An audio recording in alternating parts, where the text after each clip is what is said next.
de esta discusión teórica. ¿Cómo? Al- ¿Perdón, alguien dijo algo? Se puso a grabar, Claudio, la charla. Ah, porque escuché una voz que decía algo y no sabía quién.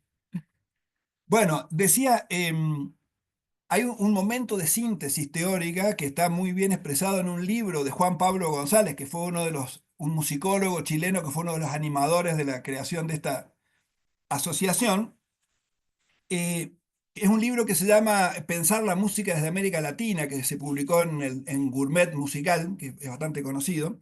Y ahí él propone, como sintetizando las discusiones que se habían dado hasta ese momento, algunas características de lo que llamamos músicas populares.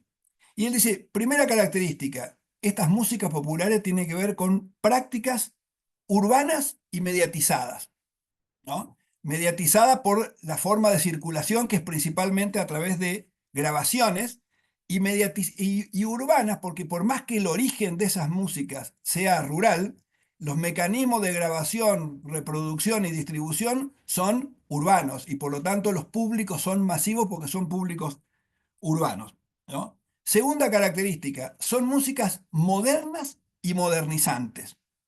De nuevo, modernas, porque sin el aparato institucional de la moderna industria cultural, estas músicas no se podrían producir de la forma que se producen, es decir, reproduciéndose en forma grabada principalmente. Pero además son modernizantes, porque justamente estos mecanismos de producción que tienen que ver tanto con la industria cultural, aunque una música sea de origen rural y tradicional, desde el momento que entra en esta maquinaria se moderniza, ya desde del mismo momento de las técnicas de grabación, que afecta mucho la producción musical. Un ejemplo, una cosa que se ha estudiado y que es muy interesante, es cómo cambió la manera de cantar de los cantantes populares desde que empezaron a usar micrófono para cantar. Una cosa cantar en una reunión grande, a los gritos, usando las técnicas del canto lírico para que la voz salga, se proyecte lejos, y otra cosa es cantar con un micrófono que uno puede cantar susurrando, pero eso ya modificó completamente la forma de poner la voz. Entonces, son formas modernas y modernizantes. Y dice además que se producen en relación simbiótica con la industria cultural. Hay músicas populares en el sentido que nosotros las entendemos, desde que hay industria cultural, se graba y se difunde a través de la radio y desde ahí hasta Spotify, digamos, ha ido modificando la tecnología, pero no esta relación simbiótica con la industria cultural. Y por lo tanto, como se producen en relación simbiótica con la industria cultural, tienen vocación de masividad. Y esto de vocación de masividad es interesante porque uno puede decir, bueno, pero tal o cual artista no tienen una llegada masiva. Pero no tienen una llegada masiva no porque no quieran ni porque no se trabaje en las condiciones para que se alcance la masividad, sino que por alguna razón no ha logrado interpelar públicos más amplios. Pero el momento que se graba y se difunde a través de plataformas que son masivas, se busca la masividad. Y justamente como se busca la masividad y como son, en general tienden a la masividad, tiene esto un impacto muy grande y muy extendido sobre las subjetividades, principalmente porque la industria cultural y esta vocación de masividad implican que estas músicas tienden a la mezcla y a la transnacionalización porque las plataformas de distribución, de grabación y demás, desde hace mucho tiempo ya, ¿no es cierto?, desde los años 30 en adelante, eh, tienden a ser dominadas por multinacionales. Entonces se dan procesos de mezcla necesariamente que van alterando las formas más tradicionales de estas músicas. Entonces, volviendo, mi interés siempre estuvo en la música popular. ¿Saben? Y cuando yo me empecé a interesar por el folclore, me interesé por el folclore en tanto un campo de producción simbólica dentro de este gran campo que es la música popular.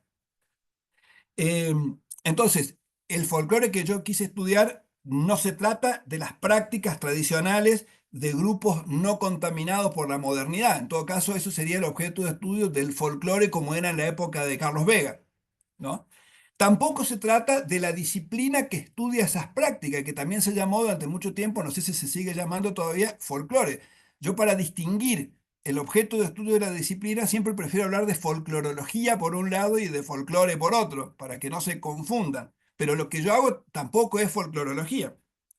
Eh, entonces, Lo que yo intenté estudiar es un campo de producción dentro del gran campo de la música popular, eso que Ricardo Kalimann ha llamado folclore moderno o que Diego Madoeri llama folclore profesional, ¿cierto? O sea, es música folclórica, que le llaman folclore, pero forma parte de la industria cultural, tiene esa vocación de masividad, es moderna, modernizante, por más que sus raíces sean tradicionales y antiguas.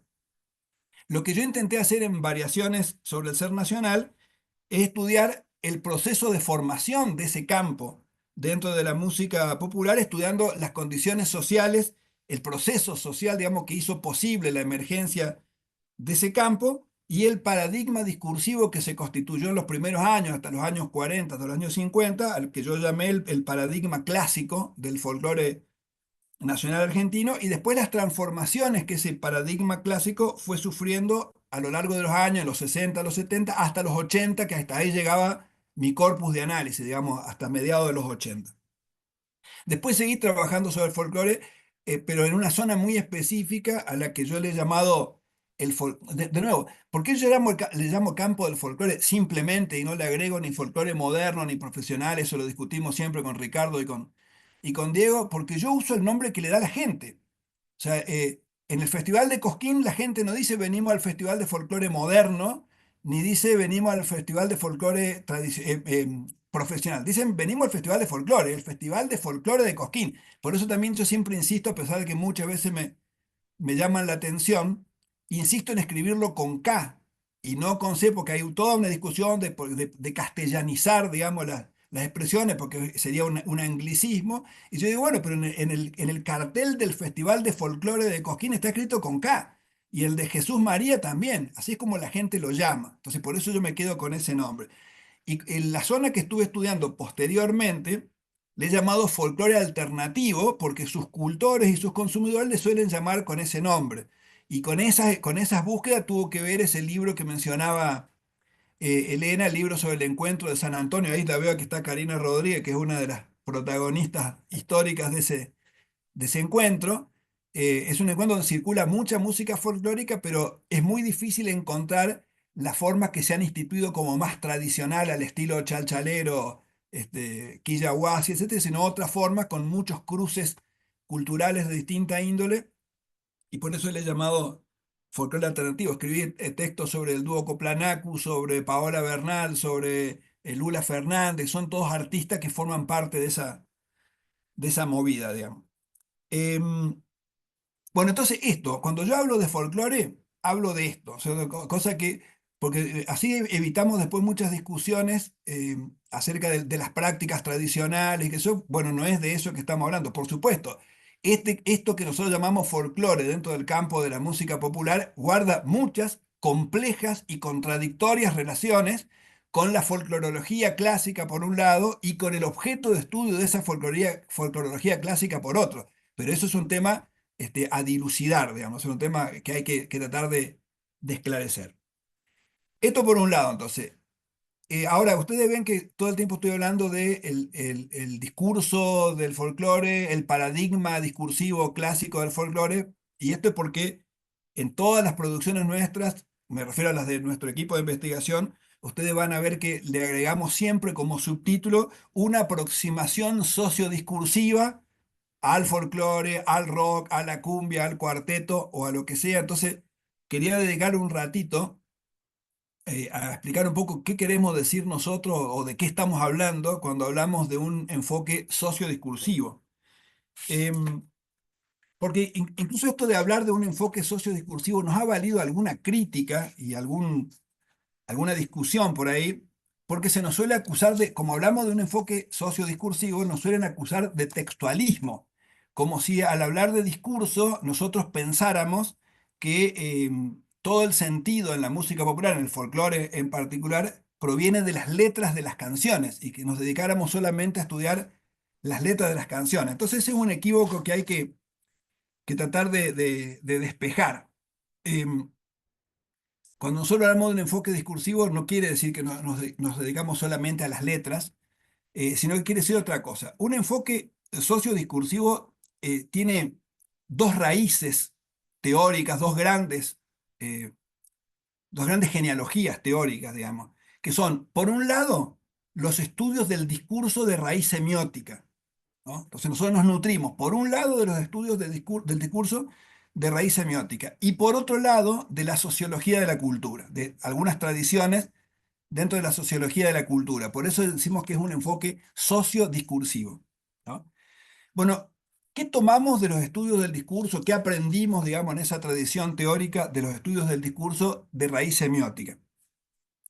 El concepto de discurso, en realidad, ganó centralidad en la semiótica y después en un debate académico mucho más amplio, a partir de los 60, los años, entre los 60 y los 80 del siglo XX, y digamos, el peso que llegaron a tener los estudios del discurso formó parte de eso que se supo llamar en algún momento el giro lingüístico en las ciencias sociales y que tuvo que ver con la gran influencia que desempeñó en su momento la lingüística y la semiótica sobre el resto de las ciencias sociales y las humanidades, y digamos, el uso masivo en distintas disciplinas de la noción de discurso viene de ese momento, entre los 60 y los 80 del siglo XX, ¿no?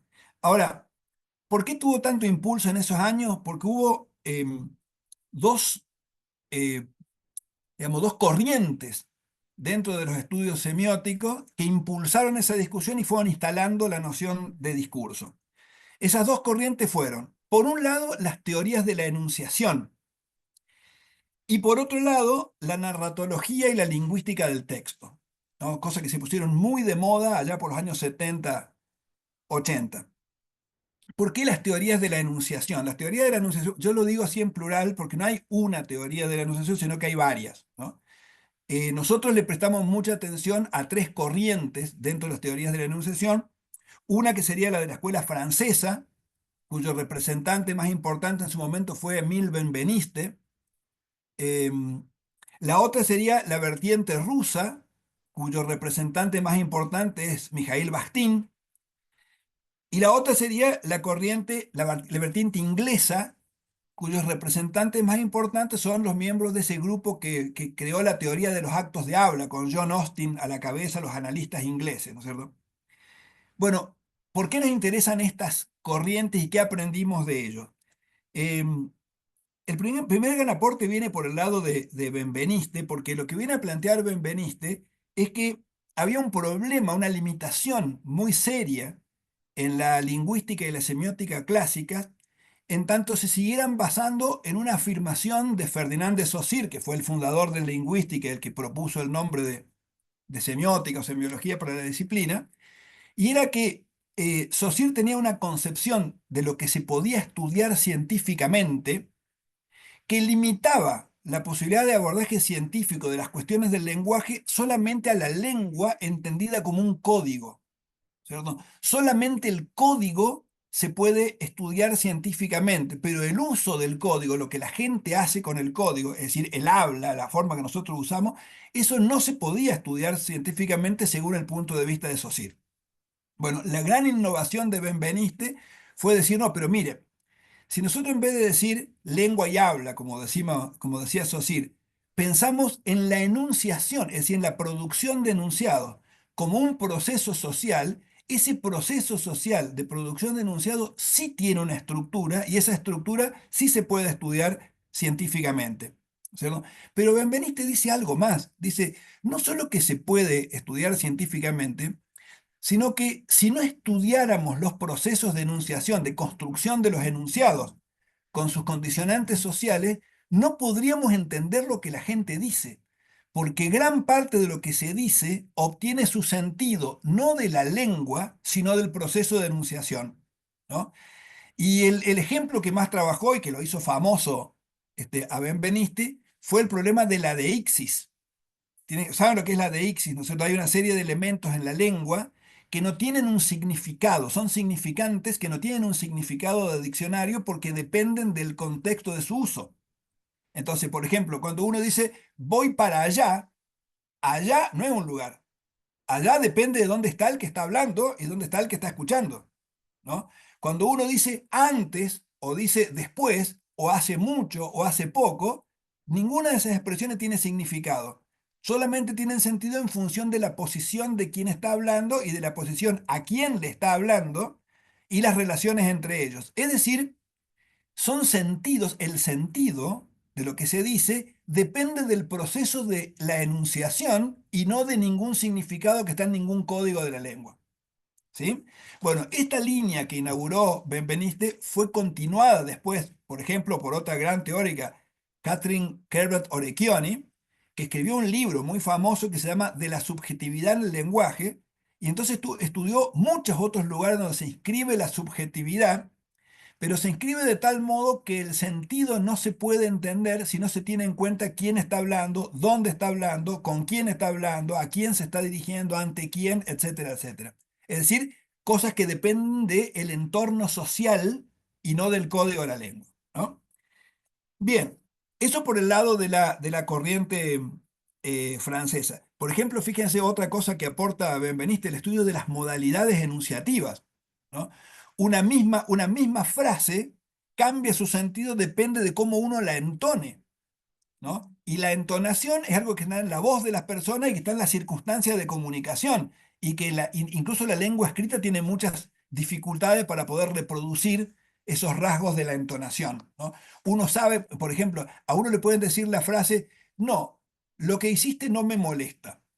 Y sin embargo, uno sabe que la persona está molesta y está enojada por el tono de su voz, aunque el contenido de lo que diga sea lo contrario de lo que está sintiendo. ¿Está bien? Bien, si no se tienen en cuenta esas cosas, no se entiende el sentido de lo que se dice. Eso por el lado de la escuela francesa. Por el lado de la escuela rusa, digamos, con Bakhtin, Bakhtin propuso una ruptura también total con la semiótica clásica, pero Bakhtin fue el que propone la introducción de la noción de enunciado para decir, bueno, el habla no está hecho de frases, está hecha de enunciado. Las frases son cosas que estudia la lingüística, los enunciados son los que circulan en la vida real. Pero Bakhtin fue el que propuso la noción de un enunciado como un eslabón en la cadena del diálogo social, ¿no? Las consecuencias que esa afirmación tiene son enormes para los estudios del discurso, porque lo que Bakhtin afirmaba es que ningún enunciado, si es un eslabón en una cadena, ningún enunciado tiene sentido por sí mismo. Solo tiene sentido si uno lo puede poner en relación con los otros eslabones de la cadena, es decir, con lo que se ha dicho antes y con la respuesta que cada enunciado prepara. Pero Bakhtin iba más lejos y decía, bueno, ¿cómo cómo funciona esa cadena? ¿Por qué le decimos diálogo? ¿Por qué esta cosa de ida y vuelta, de respuesta, de pregunta y respuesta, de conexión con lo que dice uno y con lo que dice otro?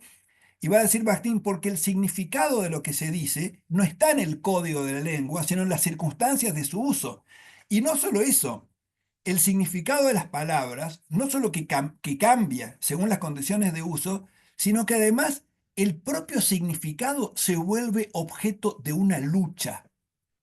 Hay una lucha permanente en la sociedad por definir y redefinir una vez más el significado de las palabras. Y hay una frase muy famosa de Voloshinov, que está en un libro que se llama El marxismo y la filosofía del lenguaje, una frase que dice, el signo llega a ser así la arena de la lucha de clases. Por supuesto, están pensando desde una vertiente marxista, ¿cierto? Pero tengan en cuenta esto, porque esto influyó muy profundamente en los estudios sobre el discurso. No se trata solamente de entender qué se dice, sino se trata de entender por qué se está luchando. ¿Y por qué hay luchas simbólicas? ¿Quiénes son los que participan de esas luchas? ¿Y por qué es tan importante y por qué influye tanto en la vida social? ¿Está bien? Bien, y la tercera vertiente que yo les mencionaba, que es la de la escuela de los actos de habla, los analistas ingleses, es muy famoso el libro de John Austin que se llama Cómo hacer cosas con palabras, ¿no? Porque ellos son los que establecen la distinción entre enunciados, ya tomando como base la noción de enunciado. Fíjense que ya no hablamos más de frase, ya nos salimos de la textualidad, estamos en otro lado, ¿no? Y él decía, él establecía la distinción entre enunciados constatativos y enunciados performativos. El ejemplo famoso que archi conocido en las clases lingüistas, enunciado constatativo, el gato está sobre el felpudo, ¿no? En cambio, un enunciado performativo es un enunciado que produce una modificación en las relaciones sociales de lo que están hablando, ¿no? Entonces, el ejemplo clásico, yo los declaro marido y mujer. Después de que se produce ese enunciado performativo, el estatus social de los participantes ha cambiado. O sea, el lenguaje hizo algo, produjo una transformación en el mundo social. Bueno, esa distinción entre performativos y constatativos llevó, por supuesto, a los analistas ingleses a tener que preguntarse qué tiene que ocurrir para que un performativo funcione y produzca efectivamente una transformación social. Y eso lo llevó a percatarse rápidamente, cosa que después, muchos años después, retoma Pierre Bourdieu en discusión con John Austin, diciendo, no, para que un enunciado funcione como performativo, se tienen que dar ciertas condiciones sociales. La posibilidad de que funcione como performativo no dependen de la estructura del enunciado, sino dependen de las condiciones de su uso, ¿no es cierto? Porque si yo agarro a cualquiera de ustedes y los declaro por su marido y mujer, no le cambia el estatus social. Tiene que darse una cierta, tiene que haber alguien autorizado para hablar en unas circunstancias rituales determinadas para que eso tenga efectividad. Bueno, lo que pasa es que esta idea de los performativos después llegó a pensar, bueno, pero ¿son solamente un tipo de enunciado los que producen transformaciones en el mundo social? ¿O es la discursividad en general la que produce transformaciones en el mundo social? Entonces, fíjense qué lejos estamos de hablar, cuando hablamos de discurso, de hablar de solamente textos, ¿no? Cerrados en sí mismos con su propia significación. Estamos hablando de la relación de los discursos que circulan con sus condiciones sociales de producción y de recepción. Entonces, la noción de discurso que se empieza a generalizar en los años 70 viene a romper lo que se había llamado la clausura semiótica, es decir, esa idea de que esclareciendo la relación entre significante y significado, se comprendía la significación. Bueno, esa clausura semiótica se rompe con la noción de discurso y en esa ruptura una figura clave, por lo menos para nosotros, para nuestra lectura, una figura clave es la de Michel Foucault. Michel Foucault en sus textos de los años 70 eh, justamente va a profundizar en la distinción entre lo que es una frase y lo que es enunciado, basándose mucho en Bakhtin, aunque él no lo dijera demasiado. Eh, pero además va a ser muy importante Foucault porque va a ser el que va a establecer con más precisión, hasta ese momento con mucha fuerza, la forma como la producción discursiva se vincula con las relaciones de poder, ¿no? Va mucho más lejos que los analistas ingleses. Ya no se trata solamente de las condiciones sociales de felicidad de un enunciado, sino que se trata de las luchas por el poder. Y Foucault es el que va a decir, no se trata solamente de que el discurso es algo a través de lo cual se lucha por el poder, sino que va a decir, no, el discurso mismo es el objeto de esa lucha. El control de la producción y la circulación de discursos es clave en la lucha por el poder.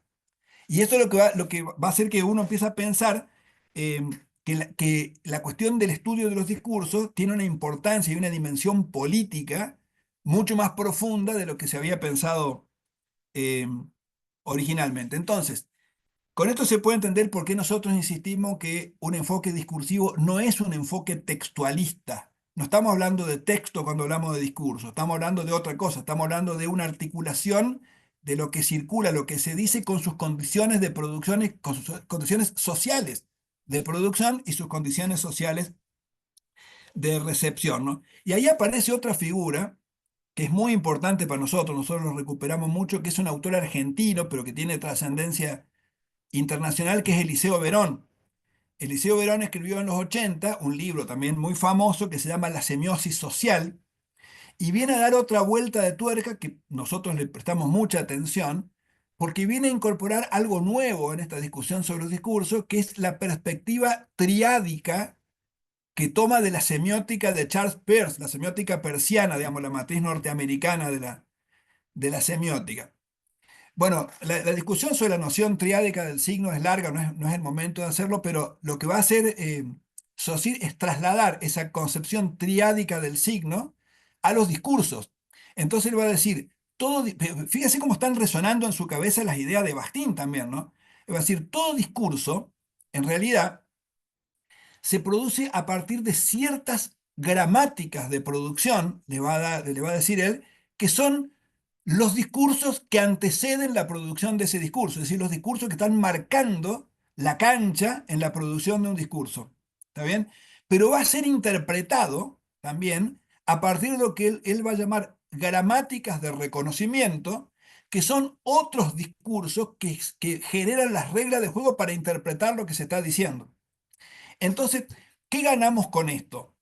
Que lo que va a decir Verón es que cada producción discursiva que nosotros estudiamos, tenemos que saber que estamos haciendo un proceso de abstracción típico de la ciencia, estamos aislando un momento para estudiarlo, pero en realidad la producción de sentido, la semiosis social, como le llama Verón, es un proceso infinito, es una cadena infinita que nunca se corta y que remite permanentemente a otras cadenas de signos. Por lo tanto, nosotros tenemos que saber que estamos aislando un momento, pero es digamos, ese momento que lo aislamos a los fines científicos, pero no nos tenemos que olvidar es que es parte de una circulación infinita del sentido.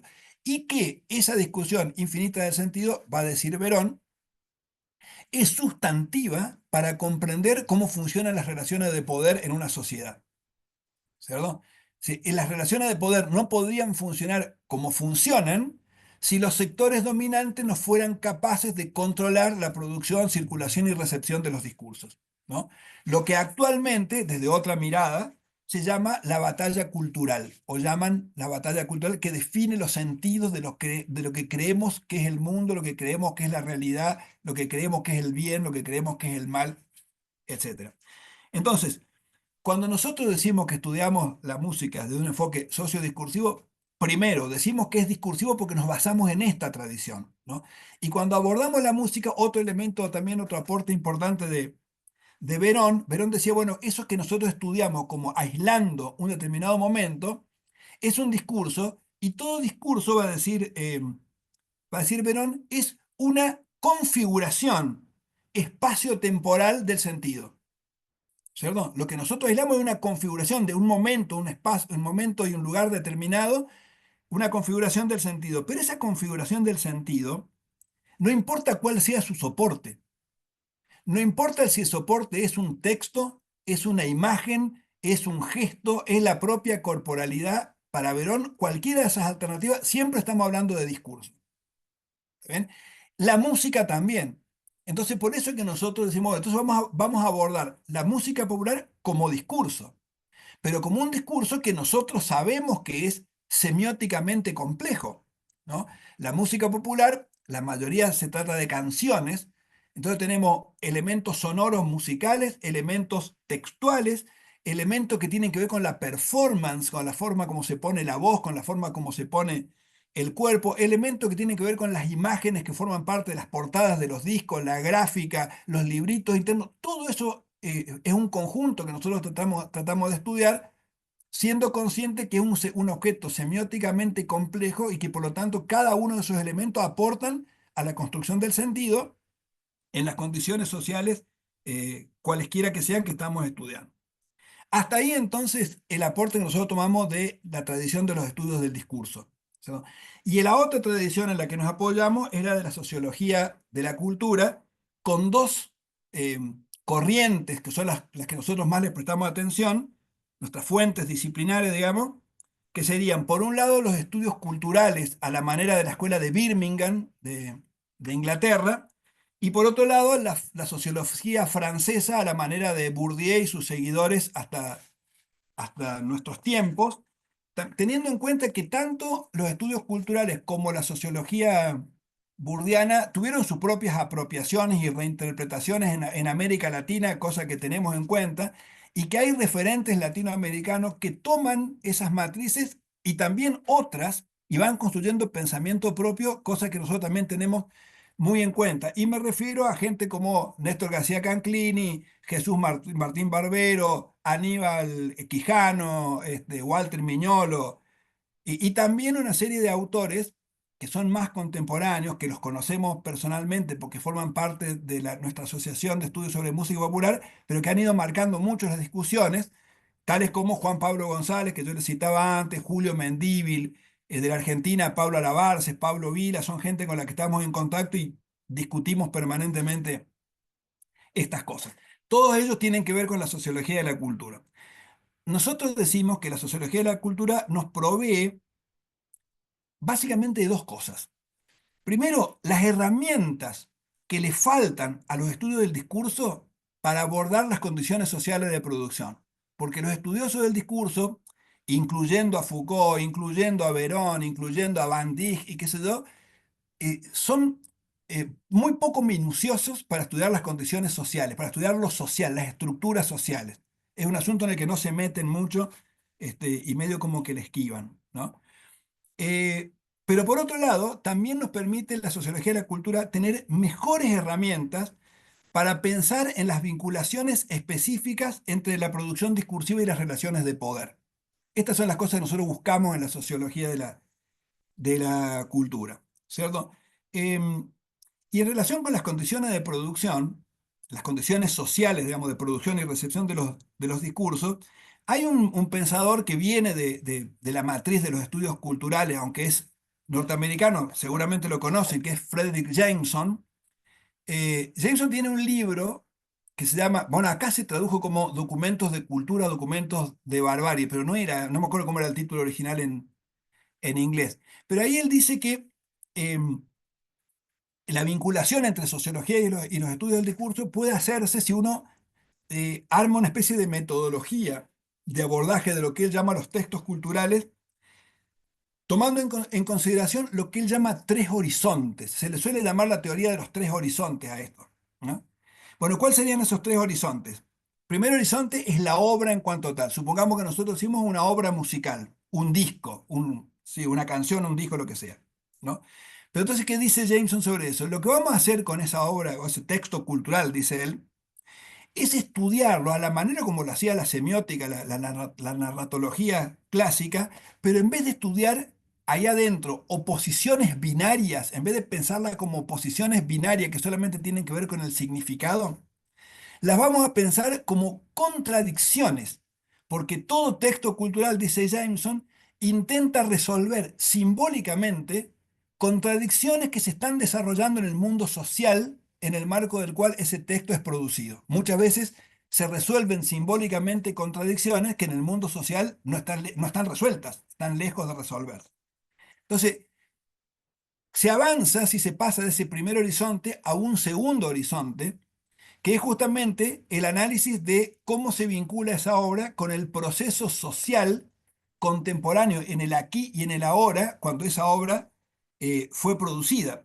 Y tener, digamos, pensar en el proceso social es tener en cuenta aspectos económicos, políticos, desarrollos tecnológicos, etcétera, que están modificando las estructuras sociales, porque de ese modo se va a poder comprender cuáles son las contradicciones sociales que se están elaborando simbólicamente en en los materiales culturales estudiados. Y eso lleva a un tercer horizonte, que sería insertar ese análisis en procesos sociales de más largo plazo, que Jameson pensaba que era un solo proceso de largo plazo en la historia humana, que es la lucha de clases, porque él viene de esa formación marxista, ¿no es cierto? Bueno, a nosotros nos interesa esa perspectiva de Jameson, solo que tomando distancia de Jameson en dos cuestiones muy específicas, y conservando la idea de esto de los horizontes concéntricos donde uno va ampliando la investigación, ¿no? ¿Cuáles son esas tomas de distancia? Primero, nosotros, a diferencia de Jameson, no consideramos que la historia humana se reduzca a la lucha de clases. La lucha de clases es uno de los aspectos conflictivos de la historia humana, pero no el único, ¿cierto? También hay luchas de poder que tienen que ver no con las clases entendidas como propietarios de medios de producción y proletarios, no solamente con eso, sino también, por ejemplo, con la dominación de género, con la dominación étnica, con las estructuras coloniales del poder en el mundo contemporáneo. Todo eso también forma parte de los procesos sociales y de las contradicciones sociales, y no se puede reducir todo solamente a la lucha de clases. Entonces ahí, en eso tomamos distancia de Jameson. Pero hay un segundo aspecto que es muy importante en nuestras investigaciones, y es un defecto que tenía toda la mirada de los estudios culturales de matriz marxista, y es que falta, para poder pensar lo que hay entre el proceso social y la obra, falta una categoría mediadora, una mediación que nos permita pensar cómo se desarrolla el trabajo del artista, en el marco de qué condiciones específicas artísticas trabaja el artista para producir su obra. Bueno, y esa categoría mediadora que nos permite pensar eso específicamente nosotros la tomamos de otras corrientes sociológicas, en particular de Bourdieu con su noción de campo. O sea, la noción de campo de Bourdieu nos permite pensar las condiciones específicas de producción del trabajo artístico en un momento dado, con una especificidad que no viene del proceso social en general, sino de las particularidades que tiene un campo de producción en particular, ¿no? Para ir a nuestro ejemplo, cuando Ariel Ramírez compone la misa criolla, lo que lo está condicionando a la hora de producir no es el proceso general de la Argentina y de Latinoamérica, que por supuesto que eso sí lo influye, pero lo que lo condiciona específicamente es el grado de desarrollo que tenía hasta ese momento el campo del folclore, con sus reglas discursivas específicas, con sus instancias de consagración específicas, y eso es lo que está pensando Ariel Ramírez cuando compone la Misa Criolla, además de sus posicionamientos políticos más generales. ¿Se entiende? Nosotros sabemos que la noción de campo puede ser problemática y para pensar algunos mundos de arte específico puede ser limitada, pero entonces decimos, bueno, uno puede usar la noción de campo si se dan las condiciones, o puede usar la noción de mundos del arte, tal como la elaboró Howard Becker, o puede usar la noción de escena musical, tal como la usa Simon Fried, o alguna otra, siempre y cuando uno se provea de alguna categoría para estudiar los condicionamientos específicos del trabajo artístico en un momento determinado, ¿no? Entonces, eso es con esas dos salvedades, digamos, esta idea de los tres horizontes concéntricos de análisis a nosotros nos sirve. Pero la otra cuestión que tenemos muy en cuenta y que aprendimos también de la sociología de la cultura es cómo pensar las relaciones entre discurso y poder, ¿no? Y la relación entre discurso y poder es un tema fundacional de la sociología de la cultura, ¿no? La pregunta por cómo se explica la permanencia, la reproducción de relaciones sociales que son de dominación, lleva permanentemente a la pregunta de cómo incide la cultura en esos mecanismos de reproducción. ¿Cómo incide la cultura en la producción de la subjetividad? ¿Cómo incide la cultura en la producción de las identidades? Bueno, ese es el gran tema de la sociología de la cultura y el concepto fundacional le pertenece a Marx, que es el concepto de ideología, ¿no?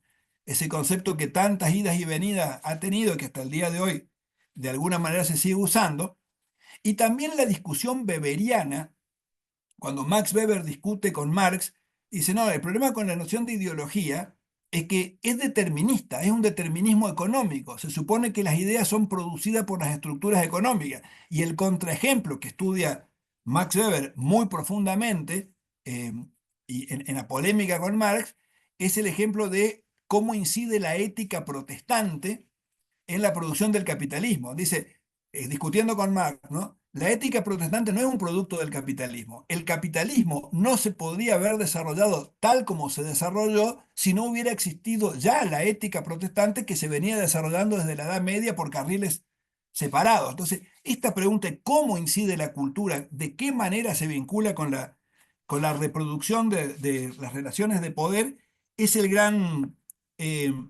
tema de la sociología de la cultura. Y entonces de ahí nosotros tomamos dos aportes que para nosotros son muy importantes de la escuela de Birmingham, ¿no? Principalmente la figura de Raymond Williams, que es una figura que nosotros recuperamos mucho. ¿Cuáles son esos dos aportes? Primero, la noción de hegemonía. O sea, la noción de hegemonía que Williams propone como una forma de superar aquella noción determinista de ideología y darle todo el peso que tiene la producción cultural en el proceso de constitución y mantenimiento de la hegemonía en cualquier momento que uno analice. Y en segundo lugar, también la noción de hegemonía permite la ampliación de la comprensión de las luchas de poder más allá de la lucha de clase, porque el propio Williams fue el que dijo, bueno, pero hay una serie de luchas hegemónicas que no tienen que ver con el poder económico, sino que tienen que ver con las identidades de género, con las identidades étnicas, con las subculturas juveniles y demás, y abrió todo un campo de estudio. Y por supuesto, toda esta mirada que tiene que ver con la noción de hegemonía es muy compatible con un aporte sustantivo que viene de la escuela francesa y otro aporte de Bourdieu que para nosotros es muy importante. De hecho, lo hemos puesto esto en el título de algunos libros, que es la noción de luchas simbólicas, ¿no? justamente el proceso de construcción y mantenimiento de hegemonía gira alrededor de luchas simbólicas que Bourdieu define, fíjense cómo, ¿no? Él define como las luchas por la imposición de la visión legítima del mundo social. Las luchas por la imposición de la visión legítima del mundo social. Si vamos a un ejemplo bien contemporáneo, está bien que los jubilados ganen 300.000 o 400.000 pesos por mes. Lo que hay en discusión no es solamente una cuestión técnica momentánea de para cuánto alcanza. No, está en juego una discusión simbólica acerca de qué es la vejez, qué debe ser una sociedad con los ancianos, ¿no? ¿Qué es una vida digna? ¿Qué es aceptable para una sociedad y qué no es aceptable? Esas son las luchas simbólicas y tienen tanto que ver con la construcción y el mantenimiento de lo hegemónico.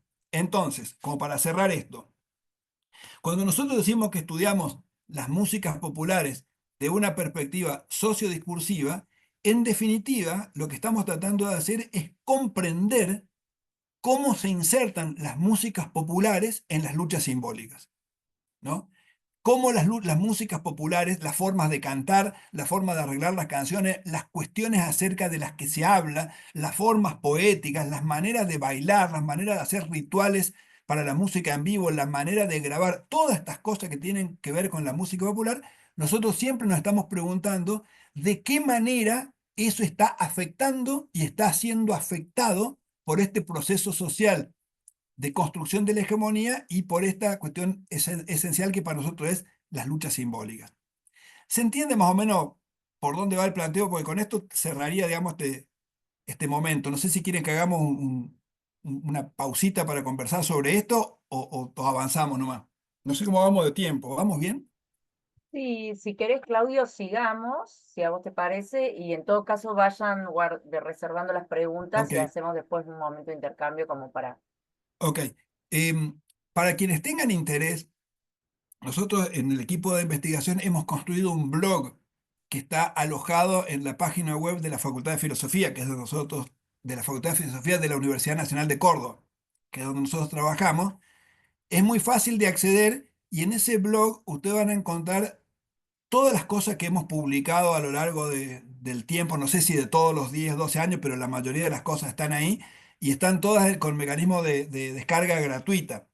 El equipo de investigación, como dijo Elena, se llama Músicas Populares, Discurso y Sociedad. Si ustedes ponen eso en el buscador de Google, los va a llevar al blog, ahí van a poder, y ahí van a poder descargar, bueno, los materiales que les interesan, digamos.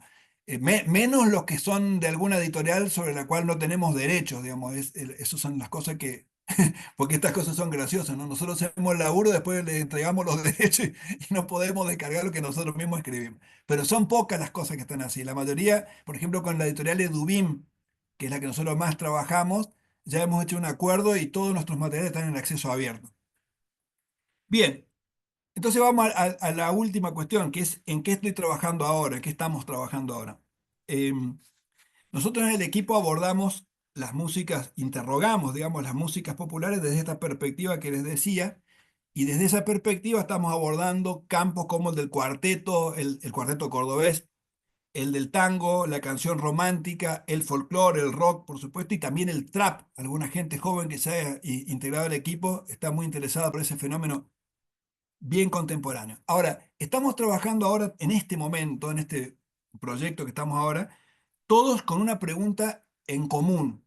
Y la pregunta en común es la siguiente: ¿en qué medida estas músicas han sido expresión y han sido respuesta a lo largo de estos 40 años que llevamos de democracia? Han sido expresión y han sido respuesta de demandas de democratización. Esta es como la pregunta general que nos estamos haciendo. Estamos viendo de qué manera las demandas de democratización que han atravesado a la sociedad argentina en estos 40 años de democracia se expresan en estas músicas y estas músicas de algún modo responden y de algún modo participan en esas luchas simbólicas alrededor de las demandas de democratización.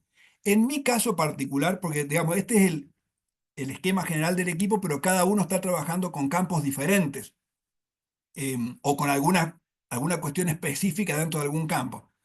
En mi caso particular, lo que estoy tratando de ver en estos 40 años son las relaciones que se han venido dando y cómo se han ido construyendo y cómo se han ido profundizando entre el rock y el folclore. Em, Son campos distintos, el rock y el folclore son campos distintos, que cada uno tiene su propio proceso de constitución, tiene sus reglas de juego específicas, sus paradigmas discursivos específicos, sus propias instancias de consagración y qué sé yo, y sin embargo están muy vinculados. Si bien es cierto que al principio, cuando digo el principio estoy hablando de entre mediados de los 50 y mediados de los 60 del siglo XX, la relación fue de rechazo mutuo, porque para los jóvenes de esa época era cosa de viejo, tradicionalista, facho, etcétera, etcétera. Y para los folcloristas, esa música que hacían los jóvenes era extranjerizante y atentaba contra el ser nacional, así que hubo un momento de rechazo mutuo. Pero sin embargo, en los 60 ustedes saben, ¿no es cierto?, con la emergencia en primer lugar del movimiento nuevo cancionero y después otras formas modernizadoras y renovadoras, había muchos folcloristas que estaban intentando modernizar, renovar el folclore y que por lo tanto estaban en conflicto con los tradicionalistas. Y para esos folcloristas, el rock era algo interesante, que había ahí contenidos que permitían interpelar a los sectores jóvenes, por ejemplo, que les llamaba la atención y se acercaban. Y por otro lado, el rock, si bien al principio el rock era una cuestión de rechazo con las músicas tradicionales, pero el rock fue construyendo en sus primeros años un universo discursivo en el que la ciudad, lo urbano, pero la ciudad, digamos, aparecía como una metáfora muy profunda de todo lo que estaba mal, ¿no? Era connotada disfóricamente, solemos decir nosotros, la ciudad. Entonces piensen ustedes en canciones como Natalio Ruiz, el hombrecito del sombrero gris, A estos hombres tristes, cantaba Almendra, siempre, todo lo que tenía que ver con la ciudad era algo que estaba mal. Y se fue construyendo una especie de utopía de una especie de éxodo, de una ideal, ¿no es cierto?, de huida al campo. Ya está la letra de La Balsa, que era como la canción fundacional del rock. Había que irse a otro lado, a naufragar para vivir según otras reglas, otras normas, y se fue construyendo como una imagen ideal que ese lugar era el campo, ¿no? Ahora hay una cosa muy interesante. Cuando los rockeros vuelven la mirada, ¿ustedes se acuerdan de la metáfora de Sarmiento que inaugura el Facundo cuando dice el mal que aqueja a la Argentina es la extensión? Así arrancaba el Facundo, ¿no es cierto? El mal que aqueja. ¿Por qué? Porque Sarmiento mira al campo y Sarmiento ve un desierto. Para Sarmiento el campo es un desierto. O sea, un desierto en el sentido de que no hay plantas, que no hay árboles, que no hay agua, y también un desierto en el sentido de que no hay gente. Porque Sarmiento, la gente que había en el campo, no la veía, o al menos no la veía como gente, ¿no es cierto? Era un problema. La Argentina era una extensión demasiado grande, había que poblarla. Claro, primero había que exterminar a los que vivían ahí porque para él eso no era gente. Bueno, cuando los jóvenes rockeros urbanos también vuelven su mirada al campo buscando la naturaleza y buscando la escapatoria del sistema del callejón sin salida de la civilización occidental, los jóvenes argentinos miran el campo y resulta que el campo no estaba vacío. En el campo había gente y no solo había gente, había música. ¿Y qué música había? El folclore. Y se encontraron con que ahí no había un desierto. Entonces, en la medida que se empezaban a interesar por la cuestión de la identidad nacional, y acuérdense que los años de emergencia del rock son años en que la cuestión de la identidad nacional interpelaba mucho. ¿No? Porque después de la caída del peronismo y toda una serie de gobiernos civiles y militares que se iban sucediendo, cuando Onganía genera la Revolución Argentina, da el golpe de Estado y derroca a Ilia, ¿no? Se agrega una nueva versión de un nuevo nacionalismo, un nacionalismo de carácter autocrático, autoritario y demás, que se sumaba al viejo nacionalismo oligárquico que estaba en las bases del folclore, se sumaba al nacionalismo popular peronista que había sido derrocado en el 55 y se sumaba además a las nuevas corrientes de izquierda que se habían iniciado después de la Revolución Cubana, que tenían una visión latinoamericanista, pero que también de algún modo era nacionalista porque era antiimperialista, ¿sí? Entonces, fíjense todos los elementos que había que interpelaban y hacían que la gente se interrogara sobre la cuestión de la identidad. Y esto para los jóvenes rockeros también empezó a ser un tema y se empezaban a interesar por la cuestión de la identidad nacional. Y así empezaban a nacer casi naturalmente las relaciones entre esos sectores del rock que se empezaban a interesar por la identidad nacional y esos sectores del folclore que estaban cuestionando el tradicionalismo y que de algún modo querían arrimarse a la juventud. Ahí empezaron las relaciones y esas relaciones se extienden hasta el presente. Yo ahora mismo, en este mismo momento, estoy escribiendo un capítulo de ese libro, que por ahora es una ponencia que voy a llevar dentro de 2 semanas a un congreso en Chile, que es sobre una serie de canciones que se grabaron alrededor del quinto centenario de la conquista, en 1992. ¿Por qué? Porque yo digo que si bien las relaciones entre rock y folclore han sido constantes, ha habido momentos como de condensación simbólica de esas relaciones. Y uno de esos momentos fue justamente 92, que era el año de la celebración del quinto centenario, pero también son los años de afianzamiento en la Argentina del modelo neoliberal que lideraba el presidente Carlos Menem, ¿cierto? Las dos cosas estaban pasando al mismo tiempo. Entonces, en ese momento, ¿por qué digo que se iba afianzando el modelo liberal? Porque después, ustedes se acuerdan, bueno, no sé si todos se acuerdan, los que son de mi edad se acuerdan de lo que fue la hiperinflación, que fue un momento de una crisis terrible, años 88, 87, 88, 89, y para el 92 el modelo neoliberal había logrado desactivar la hiperinflación, había logrado más o menos controlar la inflación, había generado cierta estabilidad y por lo tanto tenía muchísimo apoyo, ¿no? Muchísimo apoyo, mucho consenso social. Ahora, en ese marco se dan las celebraciones del quinto centenario y ¿qué hace el gobierno de Carlos Menem? En España, España, por supuesto, impulsó a escala global la celebración del quinto centenario, la hispanidad, toda esta cosa. Y acá en Puerto Madero, se estaba inaugurando Puerto Madero, el gobierno hizo construir una carabela a escala natural, digamos, y en tierra hizo construir una pirámide azteca y entonces se organizó una exposición que se llamaba eh, Feria Exposición América 92, que reduplicaba una que se hizo en Sevilla, muy famosa, la Exposición Universal Expo 92, organizada por España en Sevilla, y en esta, la Argentina, el presidente para la inauguración de los actos de celebración se embarcó en la carabela, hizo que la carabela lo desembarque en el puerto para llegar a conquistar la pirámide azteca que se había construido en tierra. O sea, esa era la visión oficial de lo que había sido la conquista para el gobierno de esa época. Y esa visión oficial se replicaba, era impulsada por España y se replicaba de muchas maneras en distintos lugares de Latinoamérica.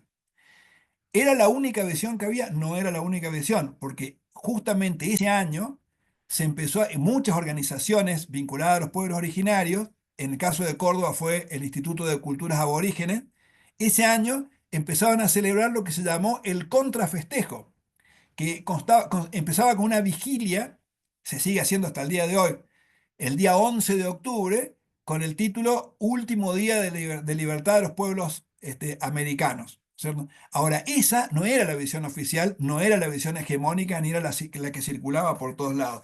Hasta ese momento, todavía la fecha, se llamaba Día de la Raza. Fíjense qué nombre, ¿no? Día de la Raza. ¿Tenés a mano, Elena, esa foto que te mandé de la celebración del Día de la Raza en la época del peronismo?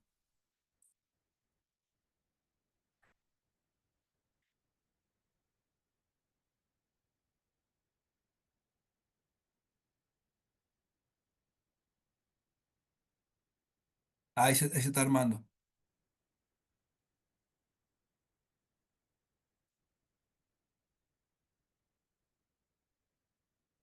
Bueno, no se alcanza a ver, no sé si a ustedes ya lo ven entero, pero yo no alcanzo a ver el título de arriba.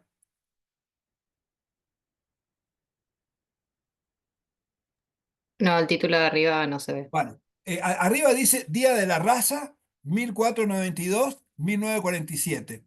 Fíjense abajo, por una raza fuerte, laboriosa, pacífica, y por lo que más dice, Y la imagen, ¿no? El conquistador español, con su casco y su armadura, qué sé yo, y en la misma posición el gaucho argentino que en vez de tener una espada tiene una pala, ¿no?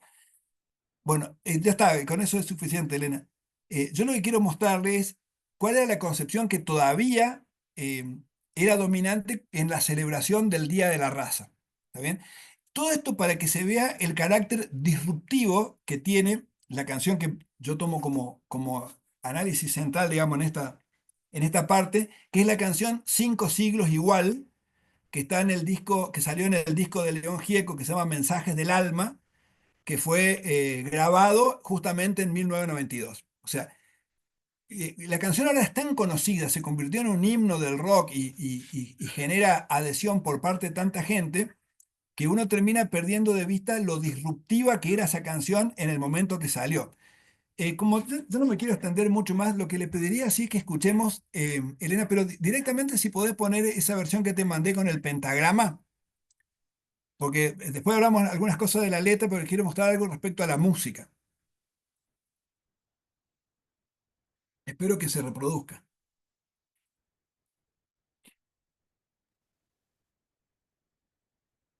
Ruinas, sangre en el trigo, rojo y amarillo, manantial del veneno, escudo, heridas, 5 siglos igual. Bueno, yo me tomé la libertad, Moneda ya está. sobre Yo me tomé la libertad, trabajando con un compañero del equipo de investigación, de tomar la canción de Leo Gieco, transcribir la partitura. Si uno mira la partitura, en la partitura se da cuenta uno el aspecto rítmico de la melodía, pero le agregamos, nosotros por nuestra propia, le agregamos un bombo para que se note más, porque esta canción, si viene una balada rockera, un himno que se ha cantado en todos lados, esconde estructuralmente la rítmica y la forma melódica de la samba. Es una samba. Cuando uno lo escucha a primera vista, a primer oído, digamos, y sin el oído entrenado, y si uno es rockero, y que eso no se da cuenta que es una samba. Resulta que en este disco hay varias canciones que tienen ese tratamiento. O sea, el Mensaje del Alma es una balada que esconde una chacarera. Río y Mar es una balada que esconde un chamamé. Es decir, está permanentemente presente. Entonces hay como una especie de juego musical en el disco de León Gieco entre localización a través de las referencias folclóricas y deslocalización a través de las referencias rockeras, ¿no? Pero eso tiene que ver con el sentido de la letra de esta canción. Yo quiero, porque ya se ha hecho demasiado largo, le señalo dos aspectos de la letra de este tema y algunas vinculaciones con otros temas de la época y lo dejamos ahí. Digo, la letra habla fundamentalmente de la continuidad de la situación de la conquista en estos 500 años, ¿cierto? La continuidad en dos cosas. Primero, la continuidad del dolor, porque está llena de expresiones disfóricas, ¿no? Ruinas, veneno, muerte, bueno, qué sé yo. Pero también la continuidad de la resistencia, ¿no? A esos elementos disfóricos, ¿no? Y lo interesante de esa continuidad de la resistencia es que al plantear la continuidad 5 siglos igual, no sé lo que es el título de la canción, un elemento clave de esa continuidad es la continuidad con las luchas contemporáneas de la Argentina. Y eso lo hace a través de un par de mecanismos. Dice, habla de un pueblo desaparecido y, digamos, introduce la figura del desaparecido en la letra de la canción. Y la continuidad de la resistencia cuando dice, aunque muchos no están, fíjense de nuevo, nosotros la referencia al pasado reciente de la Argentina, aunque muchos no están, nadie nunca pensó en besarte los pies 5 siglos igual. O sea, bueno, y uno dice, ¿y por qué esta referencia al pasado reciente de la Argentina? Porque en los años inmediatamente anteriores de la grabación de este disco, se había completado el ciclo de las leyes de impunidad, que había empezado con la ley de punto final en el 86 y la ley de obediencia debida en el 87, y entre el 89 y el 90 Carlos Menem firmó los decretos de indulto a buena parte de los condenados por crímenes de lesa humanidad y alguna parte de la cúpula de las organizaciones guerrilleras también. Por lo tanto, en ese momento se percibía que había un intento, que era más que un intento, era un hecho, digamos, de frenar los procesos de revisión del pasado reciente y de consagrar la impunidad de sus autores. O sea que ustedes se pueden dar cuenta de el grado de disrupción, digamos, que implicaba esa canción. em, y si uno escucha otras versiones de la misma canción, hay algo que se va acentuando, que es la vinculación de esa historia latinoamericana con elementos folclóricos de las músicas populares argentinas, pero particularmente con un elemento que son los tambores. Ya no tenemos mucho tiempo, pero después cuando ustedes tengan ganas, escuchen la versión de Mercedes Sosa, que la grabó en el disco Sino del año 93, y la importancia que le da a los tambores. Y de ese ¿Querés que la mismo ponga, año, Claudio? ¿cómo? La tengo acá, ¿querés que la ponga? Lo que pasa es que me estoy dando cuenta que son las 8 menos 10, ya están Bueno, de contra zarpe está bien. hablando. No, cerramos con esto. Digo, de ese mismo año, un disco famosísimo de otro grupo de rock que es Divididos, que se llama La Era de la Boludez, y también la canción donde aborda directamente la cuestión de la conquista se llama Huelga de Amores. Es una chacarera tocada con guitarra eléctrica, bajo, batería, solamente que la batería remarca los tontones, es decir, los tambores, el aspecto afro, digamos, de la chacarera está resaltado en la batería. Y la letra dice, ni más ni menos, la historia escrita por vencedores no pudo hacer callar a los tambores.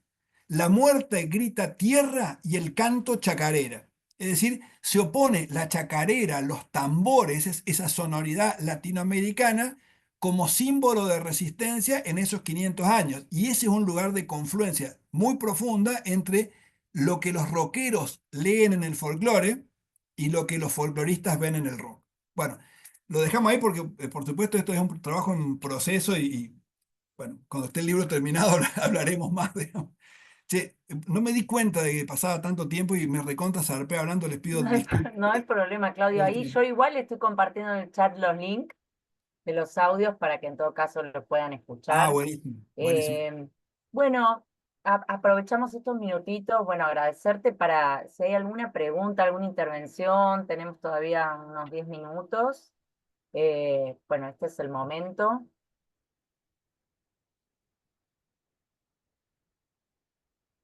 Se han quedado mudos, mucha Yo información. pregunto algo, es más personal para Claudio. Bueno, primero agradecerte y como cuál sería tu concepto de folclore, o para vos por lo menos qué folclore y de ahí a qué abarcaste todo este tema de estudio.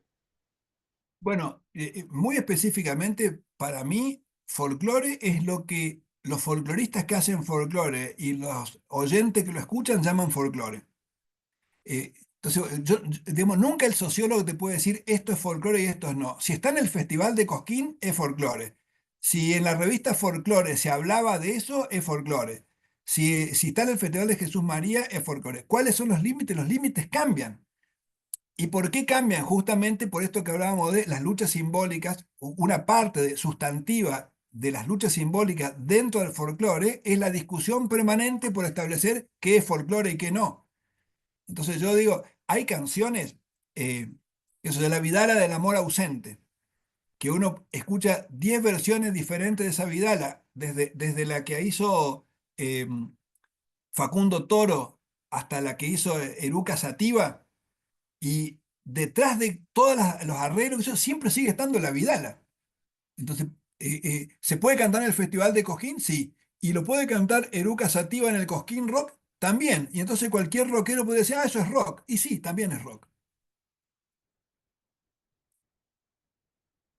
Yo sé que es como medio como lavarse las manos esto, pero yo lo que nunca quiero hacer, nunca queremos hacer, porque trabajamos justamente desde la sociología, es caer en definiciones esencialistas.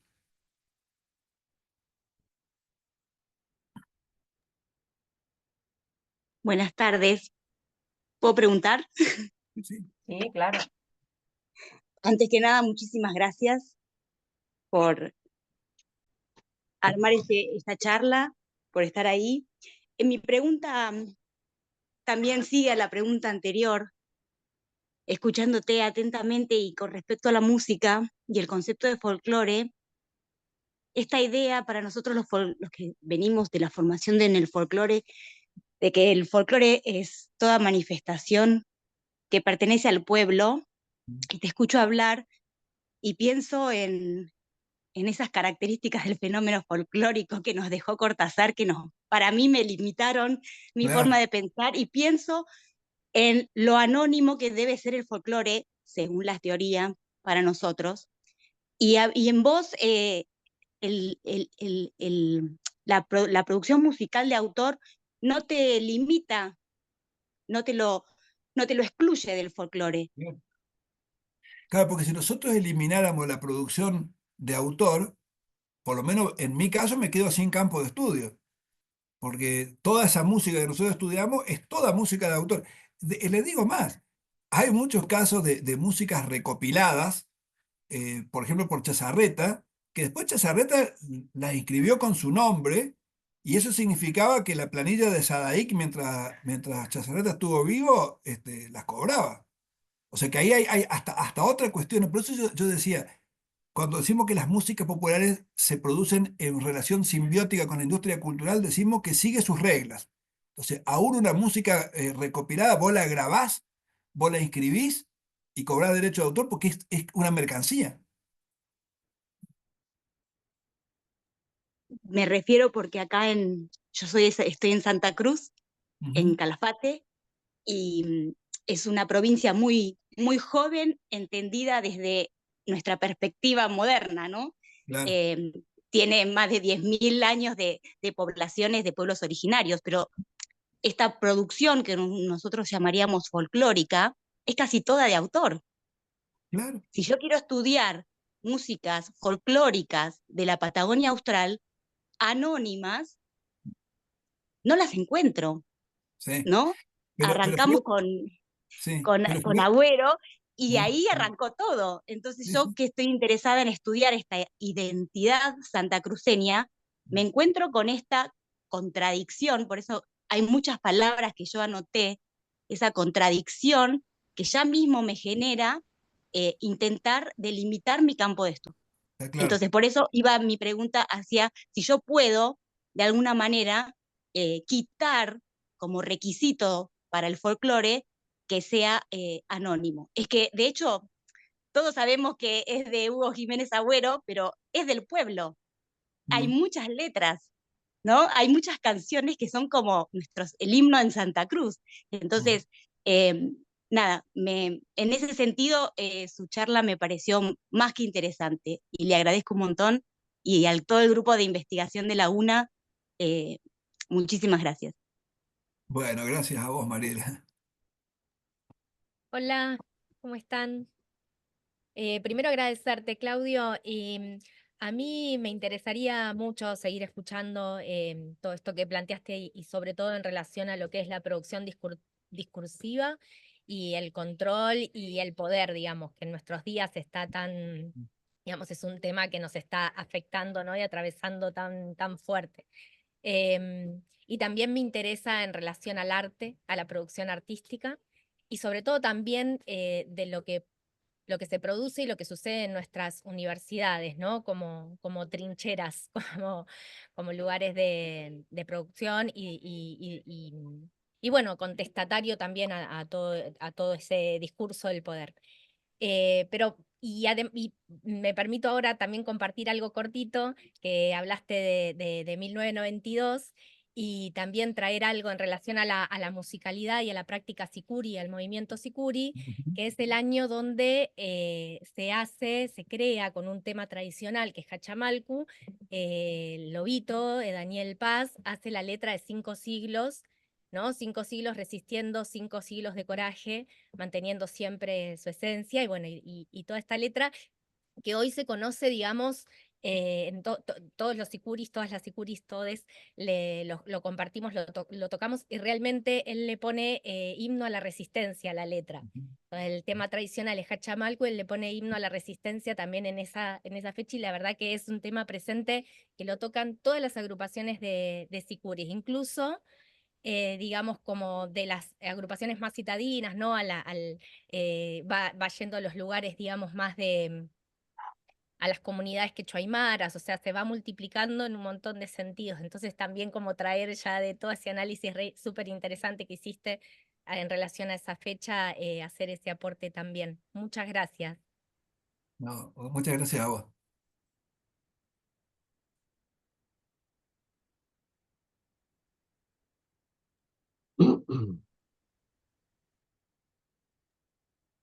Sí, Elena. Marcelo, no sé si alguien más quiere sumar alguna pregunta.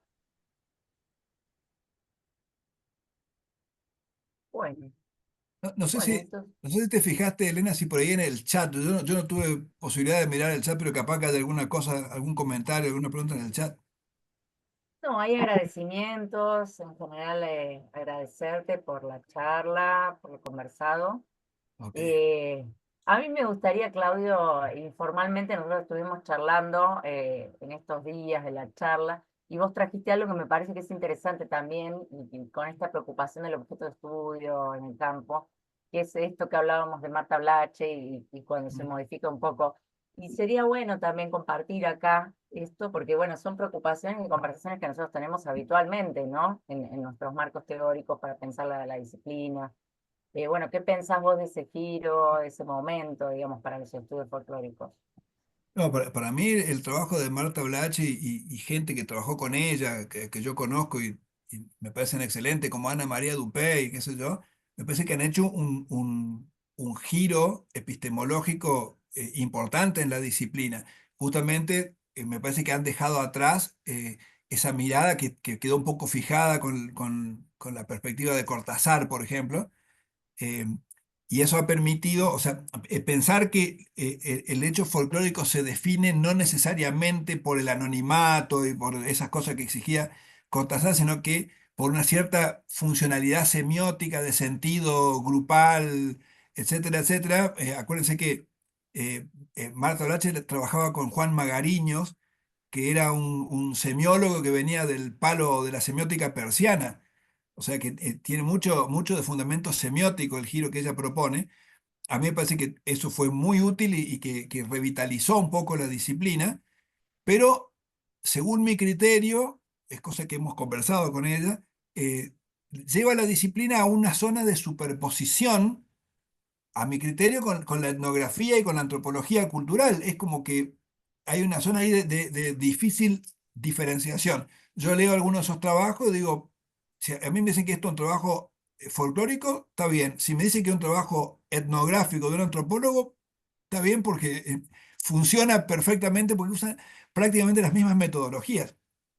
De todos modos, me parece que sirve mucho para desencorsetar, digamos, los estudios folclóricos de esas exigencias, porque además llevaban a cosas contradictorias, ¿no? Porque una vez me acuerdo que un colega me comentaba de alguien que andaba haciendo una compilación por el noroeste, eh, y se encontró con que una persona, una viejita, a la que fueron a entrevistar en un valle, qué sé yo, le pidieron le cantara canciones de su infancia, y la mujer empezó a cantar canciones que eran de los fronterizos. Y vos te pones a sacar las cuentas y decís, pero claro, o sea, si a mí me vienen, yo ya soy un veterano, si me vienen a entrevistar como veterano para que le cante las canciones de mi infancia, y yo en mi infancia he escuchado a los fronterizos, entonces le canto a la nostalgiosa y para mí es más folclore que eso no hay. Entonces, este colega estaba en la conversación y yo, no, entonces yo le apago el micrófono. Y yo le decía, ¿y por qué le apagan el micrófono? Porque si decimos que el folclore es el saber popular, eso, porque lo escuchó de la radio, dejó de ser saber popular. Entonces, me parece que la perspectiva de Blache lo que te permite es salir de esas contradicciones y poder abordar fenómenos que la gente los percibe como folclóricos, ¿no? Y por supuesto, porque ahí viene la otra cosa, ¿no? Que los investigadores, los historiadores, los sociólogos, ¿eso qué hacemos? A veces eh, somos odiosos porque lo que hacemos es reconstruir los procesos de producción y podemos decir, bueno, esta producción folclórica milenaria se inventó en 1945. La inventó fulano de tal en 1945, 48, 50, cuando hizo tal cosa, y entonces somos odiosos. pero ese trabajo de los investigadores no tiene por qué ser la percepción popular del origen de las canciones. Buenísimo, gracias, Claudio. Bueno, ¿hay alguna intervención más? ¿Alguien quiere sumar algo más? Sí, ¿qué tal? Estaba acá luchando con la tecnología. Ah, Marcelo. Este, ¿Qué tal? Hace tanto tiempo. A ver, si me puedo enfocar. Bueno, una cuestión que es interesante para mí abordar es no tanto lo que es folclórico, sino lo que no se considere folclórico y quién no lo considera. Porque estamos hablando de folclore como una expresión de identidad y cuando te dicen que eso no es folclore, se está negando esa identidad. Mm. Y me refiero en los ámbitos así más conservadores, ¿no? De esto no es chacarera, esto no es tango, etcétera, etcétera. Es muy interesante el planteo este, de Kahneman sobre la autopercepción eh, identitaria, Mm. que se da por fuera de los ámbitos institucionales, o mejor dicho, fuera de los ámbitos institucionalizados.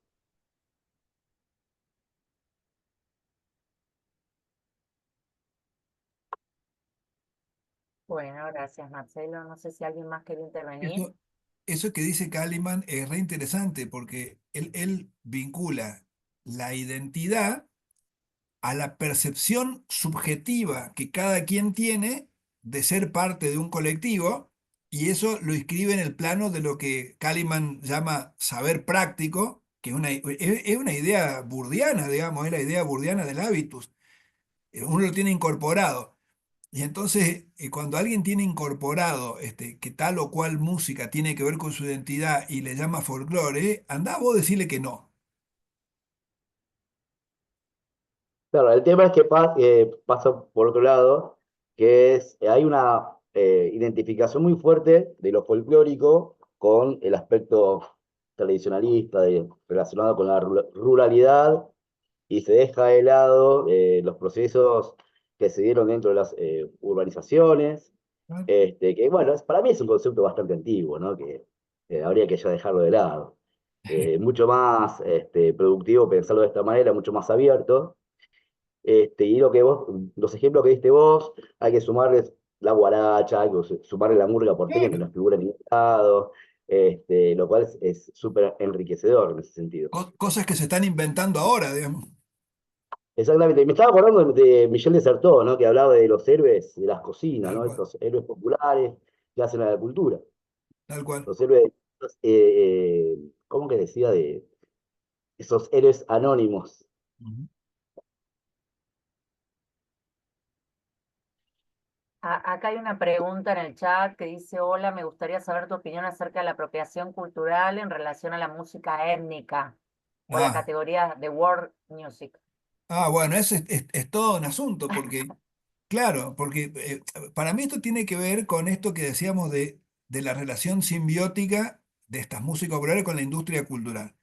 Y la industria cultural es una industria, y por lo tanto lo que construye son mercados. Y de lo que se trata para los distribuidores de música es de encontrar las etiquetas necesarias para poder vender sus productos en mercados cada vez más amplios. Entonces, por ejemplo, fíjense, un ejemplo bien interesante es el del Chango Spasiuk. El Chango Spasiuk era un músico de chamamé, que él empezó tocando en las bailantas en Misiones, qué sé yo. Él nos contaba, porque una vez lo invitamos acá una, un episodio, un evento que hicimos en Córdoba, y él estuvo como invitado. Estuvimos conversando un buen rato, y él nos decía que él, cuando era músico chamamecero de bailanta, lo que él más quería era poder salir de la bailanta y hacer música de concierto. Quería ser un músico más de en serio, digamos, y le estaba costando eso porque intentaba instalarse a nivel nacional y no lo lograba, porque ustedes saben que el chamamé también a nivel nacional tiene sus limitaciones. ¿Cuál fue el momento del despegue del Chango Spasiuk? Cuando alguien descubrió que a su música se le podía caratular como world music y venderla a nivel internacional, pero la misma música.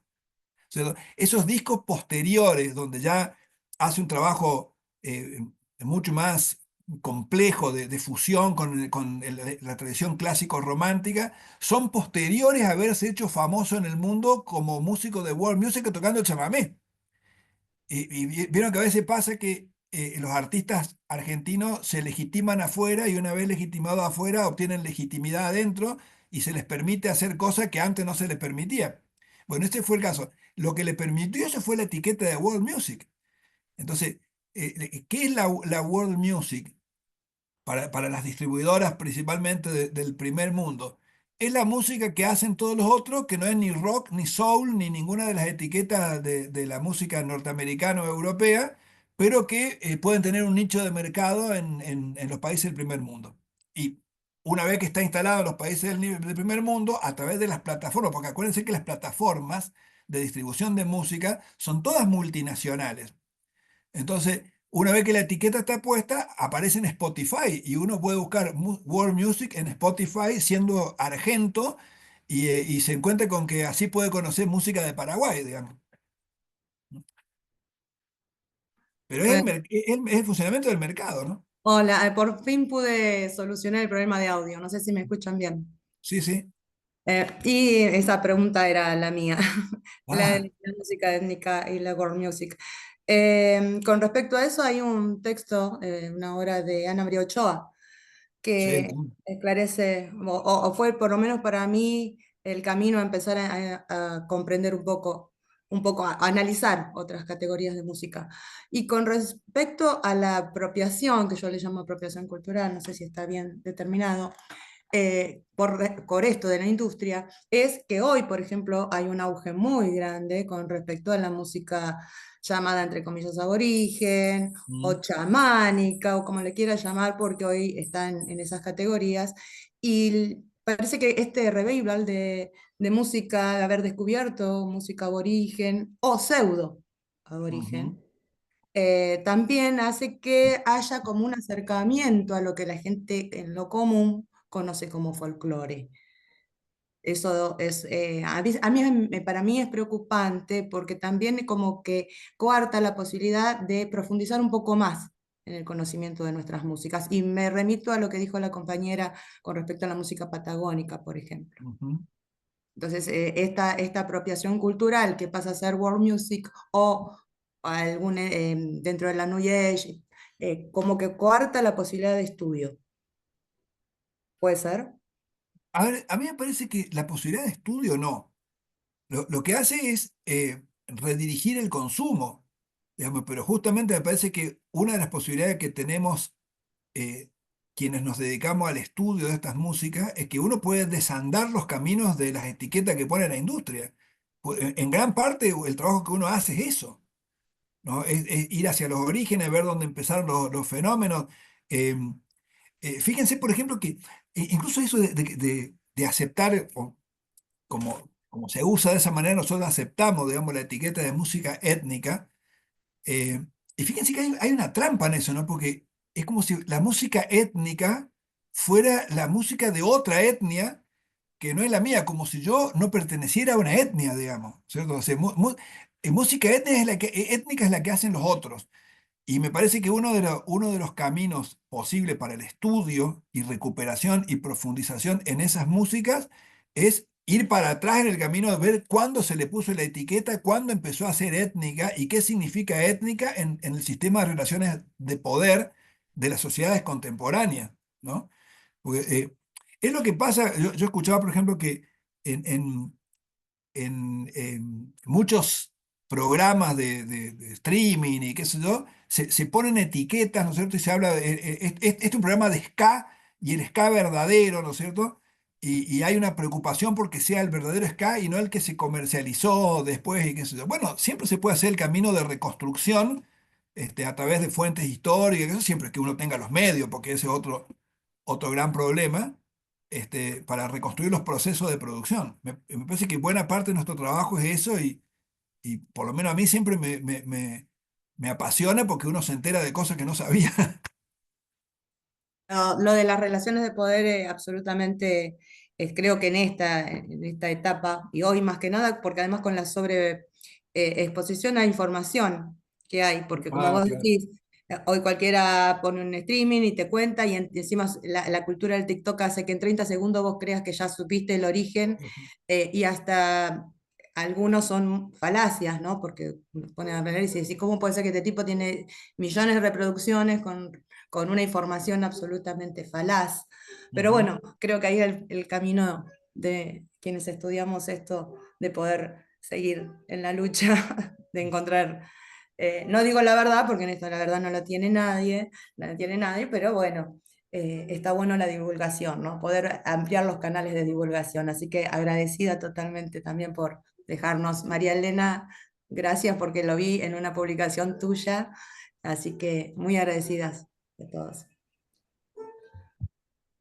Bueno, si no quedan más preguntas, ya te tomamos unos minutitos más, pero bueno, se va poniendo, vamos procesando toda la conversación y bueno, se va poniendo interesante. Así que, bueno, si no quedan más cuestiones, Claudio, bueno. Por aquí, por acá me animo. Estaba intentando escribir la pregunta, pero es un lío escribirla en este momento. Pero bueno, ante todo, muy contenta y agradecida por este espacio.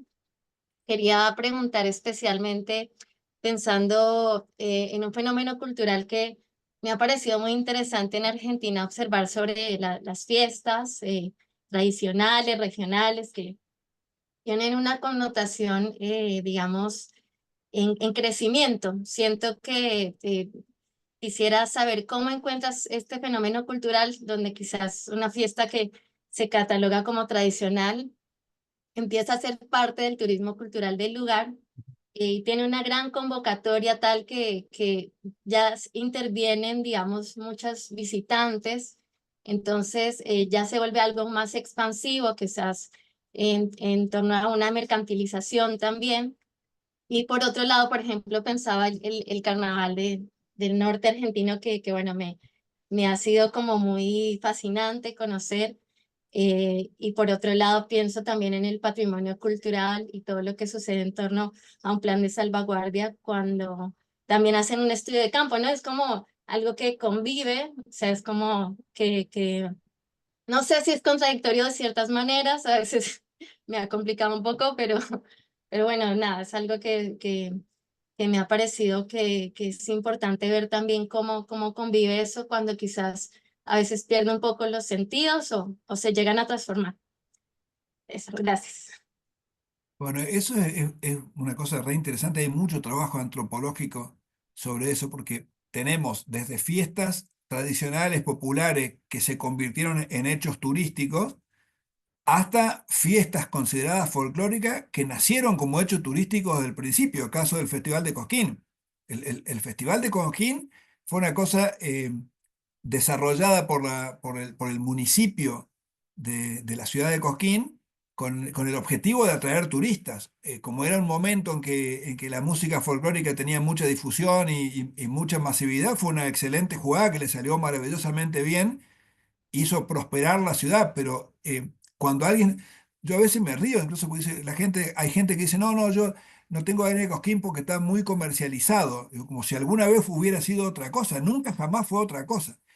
Hay otras fiestas que no, que nacieron como fiestas populares y después se fueron mercantilizando. Pero ahí tenemos un problema muy serio, ¿no? Que también cómo uno se ubica eh, como investigador. Acuérdense que los investigadores, siempre es doloroso admitirlo, pero Bourdieu nos definía como la fracción dominada de la clase dominante. Entonces, desde la posición de académico, a veces nos apuramos a juzgar que esa mercantilización está mal, porque cambia los sentidos y qué sé yo. Y a veces esa comercialización es impulsada por los propios sectores populares creadores de la fiesta como una manera de conseguir ingresos, porque Latinoamérica es un continente donde muchísima gente es pobre. En este momento el 60% de los argentinos son pobres. Y entonces cualquiera que te diga, acá tengo la tradición de la fiesta de la calabaza y pueden venir 10 turistas y le saco plata, te va a meter pata. Y hay que pensar mucho rato antes de emitir un juicio de valor sobre eso. Nosotros, digamos, desde la perspectiva sociológica, y como parte de esa vigilancia epistemológica que nos decían cuando aprendemos la disciplina, tratamos en todo lo posible de abstenernos de juicio de valor, incluso cuando se trata de procesos como este, ¿no? Bueno, Claudio, Gracias. te agradecemos mucho, la verdad.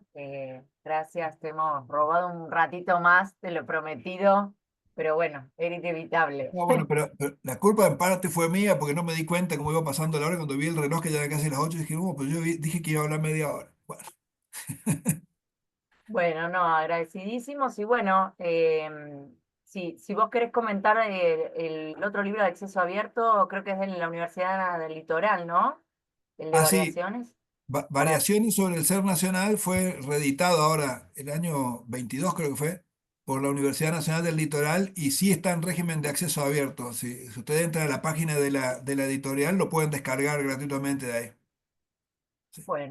Bueno, fantástico. Entonces, nuevamente, muchísimas gracias. Gracias a todos por participar, a los colegas, las colegas. Bueno, nos encontraremos en el próximo encuentro del ciclo. ¿Sí? Bueno, gracias, Claudio. Muy bien. Muchas gracias Muchas a gracias a todos. ustedes.